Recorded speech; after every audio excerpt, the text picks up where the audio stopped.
नमस्ते बच्चों। आज हम लोग हमारी दुनिया विषय अंतर्गत वन एवं वन्य प्राणी संसाधन के बारे में अध्ययन करेंगे और इसे समझने का प्रयास करेंगे। तो बच्चों, वन जो है हमारे लिए एक महत्वपूर्ण प्राकृतिक संसाधन है। सभ्यता के विकास के समय से ही हमारे जीवन का महत्वपूर्ण अंग रहा है। वन हमारे लिए आर्थिक दृष्टिकोण से भी महत्वपूर्ण है, पर्यावरणीय दृष्टिकोण से भी महत्वपूर्ण है। वन के बिना हम लोग नहीं रह सकते हैं। इसलिए कहा गया है कि वन है तो हम हैं। यानी कि ये उक्ति जो है वन की महत्ता को दिखाता है। अब हम लोग देखेंगे प्राकृतिक वनस्पति किसे कहते हैं। आप लोग बुक निकाल लें और उसमें देखें प्राकृतिक वनस्पति किसको कहते हैं। तो किसी क्षेत्र में प्राकृतिक रूप से उगने वाले पेड़ पौधे, घास, झाड़ियों इत्यादि के सम्मिलित रूप को प्राकृतिक वनस्पति कहते हैं। प्राकृतिक वनस्पति किसे कहेंगे? किसी क्षेत्र में प्राकृतिक रूप से उगने वाले पेड़ पौधे, घास, झाड़ियों इत्यादि के सम्मिलित रूप को क्या कहते हैं? प्राकृतिक वनस्पति कहते हैं। अब देखते हैं वन। वन क्या है? तो वन जो है सो क्षेत्रीय आधार पर जब किसी बड़े क्षेत्र पर प्राकृतिक रूप से पेड़ पौधा उगता है या पेड़ पौधा का विकास होता है तब उसे हम लोग वन कहते हैं। तो वन बच्चों किसे कहते हैं? क्षेत्रीय आधार पर जब किसी बड़े क्षेत्र में प्राकृतिक रूप से पेड़ पौधा उग जाता है, अपने आप उग जाता है, तो उसे क्या कहते हैं? उसे वन कहते हैं।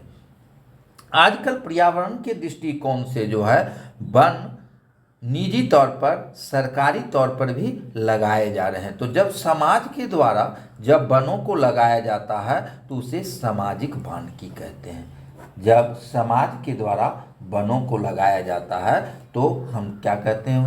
उसे सामाजिक वानिकी कहते हैं। सामाजिक वानिकी के अंतर्गत सरकार के द्वारा वन लगाया जाता है, समाज के द्वारा लगाया जाता है, किसान के द्वारा एवं निजी तौर पर लगाया जाता है। जैसे आप लोग देखते होंगे सरकार के द्वारा सरकारी जमीन पर, जैसे सड़क के किनारे, नदी के बांधों पर, उसके बाद जो है सामुदायिक जो जमीन होता है उस पर, स्कूल के प्रांगण में, नहरों के किनारे आदि जगहों पर जो है सो सरकार के द्वारा बड़े पैमाने पर वृक्ष लगाया जा रहा है। आप लोग देखते होइएगा गांव में जो है सो सड़क के दोनों किनारे वृक्ष लगाया जा रहा है। उसके बाद जो है सो आप लोगों के स्कूल के प्रांगण में अगर जमीन बचा हुआ है तो वहाँ पर पेड़ लगाया जा रहा है। पोखर, तालाब आदि के मेड़ पर जो है सो लगाया जा रहा है। किसानों के द्वारा भी बड़े पैमाने पर पेड़ लगाया जा रहा है। यानी कि किसान जो है सो अपने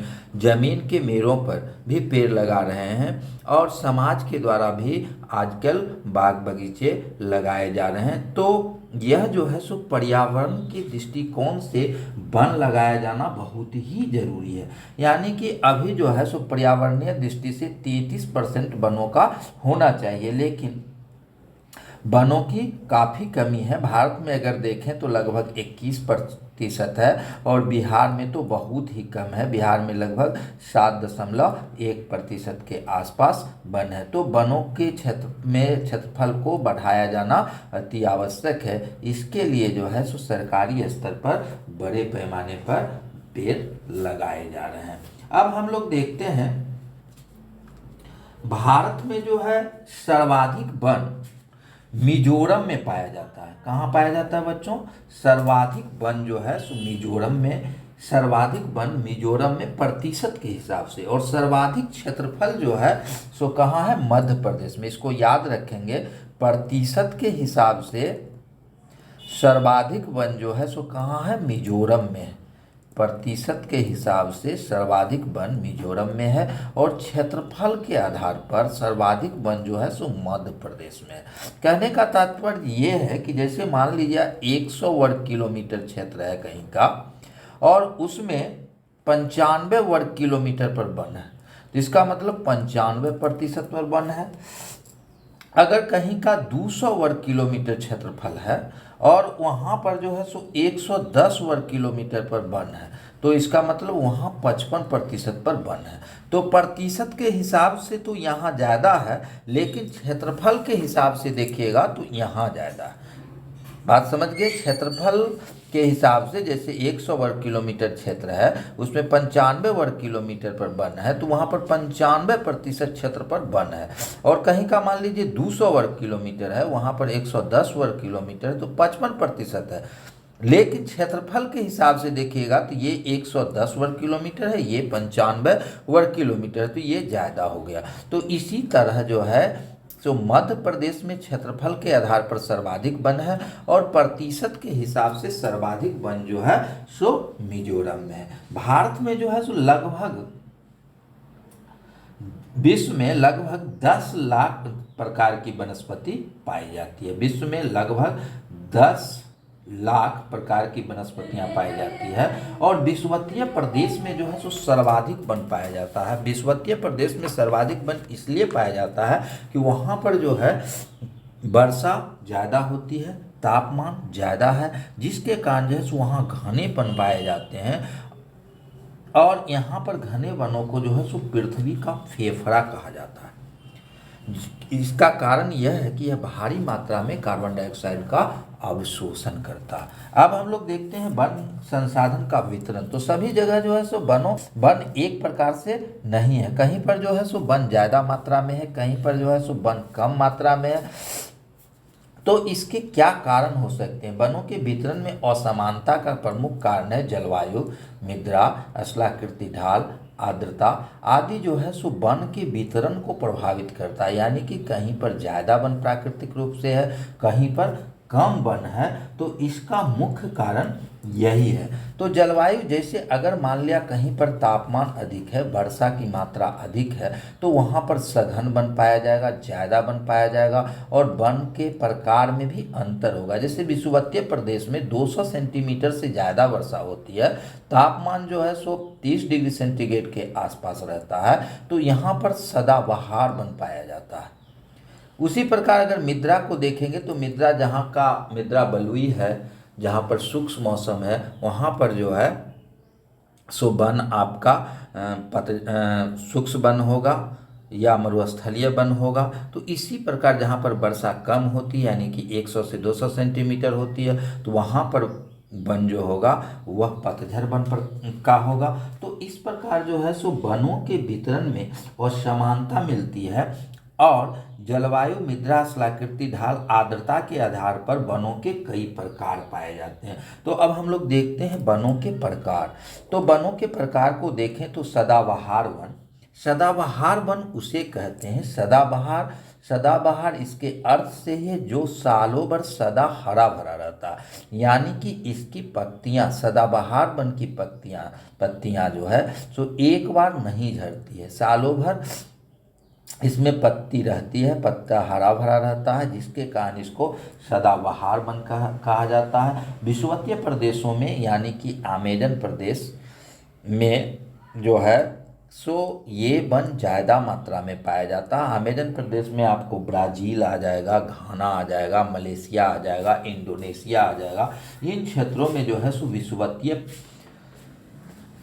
जलवायु है, जिसके कारण यहाँ पर सदाबहार वन पाया जाता है। इस वन की मुख्य वृक्ष जो है सो सिनकोना, रबर, महोगनी, एवोनी आदि है, जो काफ़ी लंबे होते हैं, यानी कि 60 मीटर से भी ज़्यादा लंबा होता है। यहाँ पर जो है सो सूर्य की किरणें नीचे तक नहीं पहुँच पाती है। वनों में बढ़ने के लिए जो है सो होड़ लगा रहता है। इस क्षेत्र के वन को विषुवतीय प्रदेश में सेलवा कहा जाता है। क्या कहा जाता है बच्चों? सेलवा कहा जाता है। इस क्षेत्र के वनस्पति को क्या कहा जाता है? सेलवा कहा जाता है। अब दूसरा है पतझड़ वन। तो पतझड़ वन बच्चों उनको कहते हैं जहाँ पर 100 से 200 सेंटीमीटर वर्षा होती है। 100 से 200 सेंटीमीटर वर्षा होती है, उस क्षेत्र में जो है सो पतझड़ वन पाया जाता है। पतझड़ इसलिए कहते हैं कि यहाँ पर गर्मी के मौसम से पहले पेड़ अपनी पत्तियों को गिरा देती है, यानी कि शुष्क मौसम को सह सके, वाष्प उत्सर्जन की क्रिया कम हो, इसके लिए को गिरा देती है। यह इस प्रकार की वनस्पति भारत में मुख्य रूप से झारखंड, बिहार, झारखंड, उड़ीसा, मध्य प्रदेश, कर्नाटक, छत्तीसगढ़ आदि क्षेत्रों में पाई जाती है। पतझड़ वन मुख्यतः कहाँ कहाँ पाया जाता है? तो बिहार में, मध्य प्रदेश में, उत्तर प्रदेश में, उड़ीसा में, कर्नाटक में, छत्तीसगढ़ में आदि में पतझड़ वन पाया जाता है। आप लोग को याद रहेगा पतझड़ वन कहाँ पाया जाता है? तो पतझड़ वन मुख्य रूप से बिहार, उड़ीसा, उत्तर प्रदेश, मध्य प्रदेश, कर्नाटक आदि क्षेत्रों में पाया जाता है।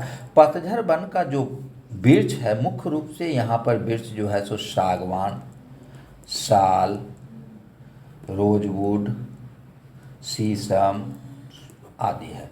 अब तीसरा वन जो है सो शंकुधारी वन। शंकुधारी वन जो है सो भारत में हिमालय पर्वत के दक्षिण भारत और दक्षिण भारत के क्षेत्रों में अधिक ऊंचाई वाले क्षेत्रों में पाया जाता है।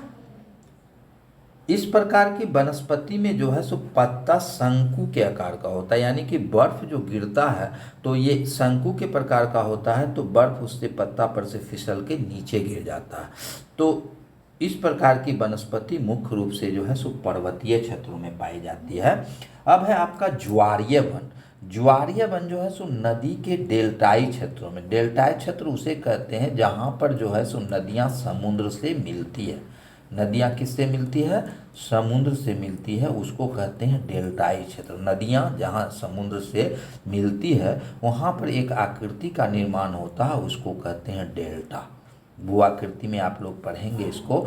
तो डेल्टा किसको कहते हैं? डेल्टा जो है सो नदियाँ जहाँ समुद्र में मिलती है वहाँ पर त्रिभुजाकार आकृति बनती है, उस त्रिभुजाकार आकृति को डेल्टा कहते हैं। तो डेल्टाई क्षेत्रों में जो वनस्पति पाई जाती है उसको ज्वारीय वनस्पति या ज्वारीय वन कहते हैं। इसको सुंदरी वन भी कहते हैं, क्योंकि इस वन का प्रमुख पेड़ जो होता है सुंदरी मैंग्रोव, तो इसको सुंदरी वन या ज्वारीय वन कहते हैं। यह मुख्य रूप से जो है सो आपको गुजरात, पश्चिम बंगाल का सुंदरवन बहुत ही फेमस है। तो वहाँ पर जो है सो इस प्रकार के वन पाए जाते हैं। अब है वनों की उपयोगिता। तो मानव जब प्रारंभ से जीवन यापन शुरू किया उस समय से ही वनों की उपयोगिता रही है, और मनुष्य जो है सो अपने भोजन के लिए, जानवरों से बचने के लिए, आश्रय के लिए, जाड़ा, गर्मी एवं बरसात आदि से बचाव के लिए वनों में रहता था, और वनों से ही अपनी सारी आवश्यकताओं की पूर्ति करता था। यानी कि प्रारंभ से ही मनुष्य जो है सो वनों पर आश्रित रहने लगा था। वह घर बनाने के लिए या अन्य चीज के लिए वन से ही अपनी आवश्यकता की पूर्ति करता था। आज भी जो है सो वनों की उपयोगिता हमारे लिए उतना ही है जितना कि पहले था। आजकल वनों के से हमें उद्योगों के लिए कच्चा माल जैसे कागज उद्योग, दिया सलाई उद्योग, रबर उद्योग, रेल डिब्बा, नाव, जहाज आदि बनाने के लिए जो है सो हमें किसकी जरूरत होती है? हमें जो है सो वनों से उत्पाद की, कच्चे माल की प्राप्ति होती है। अब है वनों से हमें क्या क्या लाभ है? तो वनों से जो है सो हमें अनेक तरह का लाभ है। वनों को अगर हम देखें तो प्रत्यक्ष और अप्रत्यक्ष रूप से हमें अनेक तरह का लाभ प्राप्त होता है। प्रत्यक्ष रूप से देखें तो वनों से जो है सो हमें विभिन्न उद्योगों के लिए जो है सो कच्चा माल की प्राप्ति होता है। उसके बाद वनों से जो है सो हमें उपयोगी लकड़ी प्राप्त होता है, जिससे विभिन्न प्रकार के फर्नीचर आदि बनाए जाते हैं। वन जो है सो भूस्खलन में मृदा अपरदन को रोकने में मदद करता है। वनों से महत्वपूर्ण जड़ी बूटियां प्राप्त होती है, जिससे दवाई बनाई जाती है। वनों से हमें जलावन प्राप्त होता है, जलवायु को नम रखने में भी मदद करती है। यानी कि जिन क्षेत्रों में वन होता है उन क्षेत्रों में जो है सो वर्षा ज़्यादा होती है। देखते होइएगा वर्षा जहाँ पर होती है वहाँ पर गर्मी भी, जहाँ पर पेड़ पौधे हैं वहाँ पर जो है उतना गर्मी भी महसूस नहीं होता है, यानी कि वातावरण को सम रखने में जो है पेड़ पौधा का महत्वपूर्ण योगदान होता है। इसके अलावे हमें जो है सो शुद्ध रूप से ऑक्सीजन की प्राप्ति जो होती है वह वनों से होती है। तो वन जो है सो हमारे लिए बहुत ही महत्वपूर्ण है। और इसके अलावे वनों के अप्रत्यक्ष रूप से भी देखिएगा तो मधुमक्खी से मधु की प्राप्ति हुआ, वनों से लाह की प्राप्ति होता है। तो ये हमें केंदु पत्ता से बीड़ी बनाया जाता है, उसके बाद भोजपत्र प्राप्त होता है। तो इस तरह से हमें वन से जो है सिर्फ अनेक तरह के लाभ है। अगर परीक्षा में आप लोग को पूछता है वनों से क्या क्या लाभ है तो आप इसको सोच के जो है लिख सकते हैं। अब वन में आगे पढ़ना है हम लोग को वनों में रहने वाले वन्य जीव के बारे में। तो बच्चों आप लोग जानते हैं कि वन जो होता है वन्य जीवों का आश्रय स्थल होता है, यानी कि वन में जो है सो अनेक तरह के जीव जंतु अपना निवास रखते हैं, अपना आवश्यकता की पूर्ति करते हैं, उनका आश्रय स्थल ही होता है वन। अब वन में विभिन्न प्रकार के जीव जंतु पाए जाते हैं, जैसे मांसाहारी पाए जाते हैं। मांसाहारी में आप लोग जानते हैं शेर है, बाघ है, चीता है आदि क्या है मांसाहारी जंतु है। कुछ शाकाहारी जंतु भी रहते हैं, जैसे हिरन हो गया, हाथी हो गया, गेंडा हो गया, बारहसिंगा हो गया, ये सब क्या है, ये सब शाकाहारी जंतु है। तो उसके बाद उभयचर, उभयचर किसको कहते हैं बच्चों, उभयचर उसे कहते हैं जो स्थल और जल दोनों में रहता है, स्थल और जल दोनों में रहता है, उसको उभयचर कहते हैं। उभयचर किसको कहते हैं, जो स्थल और जल दोनों में रहता है उसको क्या बोलते हैं बच्चों, उसको उभयचर बोलते हैं। तो उभयचर जो है सो मेढक, कछुआ आदि हो गया। उसके बाद सरीसृप वर्ग में जो है सो सांप, छिपकली आदि हो गया। तो ये सारे जीव जंतु जो है सो वनों में रहते हैं, वन इनका आश्रय स्थल है। अब भारत का राष्ट्रीय पशु, भारत के राष्ट्रीय पशु को देखें तो भारत का राष्ट्रीय पशु क्या है बच्चों, भारत का राष्ट्रीय पशु बाघ है। इसको आप लोग याद रखेंगे, भारत का राष्ट्रीय पशु पूछेगा तो भारत का राष्ट्रीय पशु क्या है, भारत का राष्ट्रीय पशु बाघ है। इसको आप लोग याद रखेंगे। उसके बाद जो है भारत का राष्ट्रीय पक्षी, भारत का राष्ट्रीय पशु बाघ, भारत का राष्ट्रीय पक्षी अगर बोला, राष्ट्रीय पक्षी क्या है, तो राष्ट्रीय पक्षी मोर है, मोर। भारत का विरासत पशु आपके बुक में है, देखिएगा, भारत का विरासत पशु जो है सो क्या है बच्चों, हाथी है। तो अब आजकल जो है सो वनों का बड़े पैमाने पर विनाश किया गया है, वनों को बड़े पैमाने पर काटा गया है, जिसके कारण इन लोगों के प्राकृतिक आश्रय स्थल था इसकी भी कमी होती जा रही है। यानी कि वनों के कटने के कारण जो है, जो उसमें जीव जंतु निवास करते थे उसका प्राकृतिक आश्रय स्थल छीन रहा है, यानी कि उसका प्राकृतिक आश्रय स्थल में कमी आ रही है। और जिसके कारण जो है सो बहुत सारे वन्य जीव जंतु जो है सो लुप्त हो रहे हैं, ठीक है, समाप्त हो रहे हैं, बहुत सी प्रजातियां खत्म हो रही है। तो इन संकटग्रस्त जो जीव हैं वन्य जीवों को, उसका डाटा तैयार किया गया, उसको रेड डाटा बुक में, रेड डाटा बुक, इसको याद रखेंगे, रेड डाटा बुक, इसमें संकटग्रस्त वन्य जीवों की सूची होती है।